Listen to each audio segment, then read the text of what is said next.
Assalamualaikum warahmatullahi wabarakatuh. Perkenalkan, nama saya Dwi Zaki Sugiana dengan NIM 2241011011046. Dalam video kali ini saya akan menjelaskan tentang demokrasi dan otoritarisme. Demokrasi merupakan sistem pemerintahan yang menempatkan rakyat sebagai pemegang kedaulatan tertinggi. Dalam demokrasi, kekuasaan pemerintahan berasal dari rakyat, dijalankan oleh rakyat, dan ditunjukkan untuk kepentingan rakyat. Konsep ini dikenal dengan istilah government of the people, by the people, and for the people. Dalam negara demokrasi, masyarakat memiliki hak untuk memilih pemimpin melalui pemilihan umum yang bebas dan adil. Selain itu, warga negara juga dapat memiliki kebebasan untuk menyampaikan pendapat, berkumpul, berorganisasi, serta memperoleh perlindungan hukum yang sama tanpa adanya diskriminasi. Beberapa ciri utama demokrasi antara lain adanya pemilu yang jujur dan berkala, supremasi hukum, pembagian kekuasaan, kebebasan pers, penghormatan terhadap hak asasi manusia, serta adanya partisipasi masyarakat dalam proses pengambilan keputusan. Dengan adanya prinsip-prinsip tersebut, pemerintahan dapat diawasi sehingga penyalahgunaan kekuasaan dapat diminimalkan.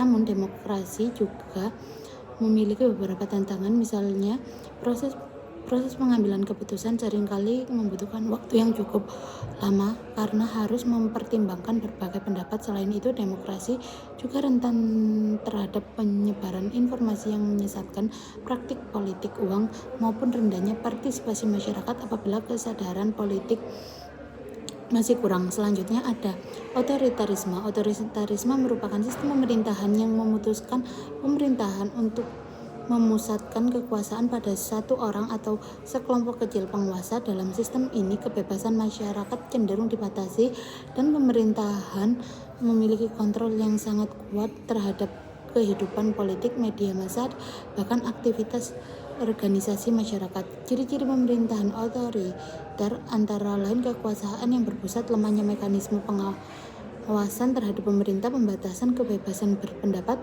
pembatasan kebebasan pers, serta terbatasnya ruang bagi oposisi politik. Dalam beberapa negara, pemilu mungkin tetap dilaksanakan, tetapi pelaksanaannya tidak sepenuhnya bebas dan kompetitif. Meskipun sering dipandang negatif terhadap pihak yang berpendapat bahwa sistem otoriter dapat mempercepat proses pengambilan keputusan karena tidak melalui mekanisme yang panjang seperti demokrasi, pemerintahan dapat menjalankan kebijakan dengan lebih cepat, terutama dalam kondisi darurat atau ketika menghadapi krisis. Namun demikian, kelemahan sistem otoritarisme jauh lebih besar. Konsentrasi kekuasaan yang berlebihan berpotensi menimbulkan penyalahgunaan wewenang, praktik korupsi, penyalahgunaan hak asasi manusia, serta hilangnya kebebasan masyarakat dalam menyampaikan kritik maupun aspirasi kepada pemerintah. Jika dibandingkan perbedaan mendasar antara demokrasi atau otoritarisme terletak pada sumber kekuasaan yang tingkat kebebasan masyarakat. Dalam demokrasi, rakyat memiliki peran aktif dalam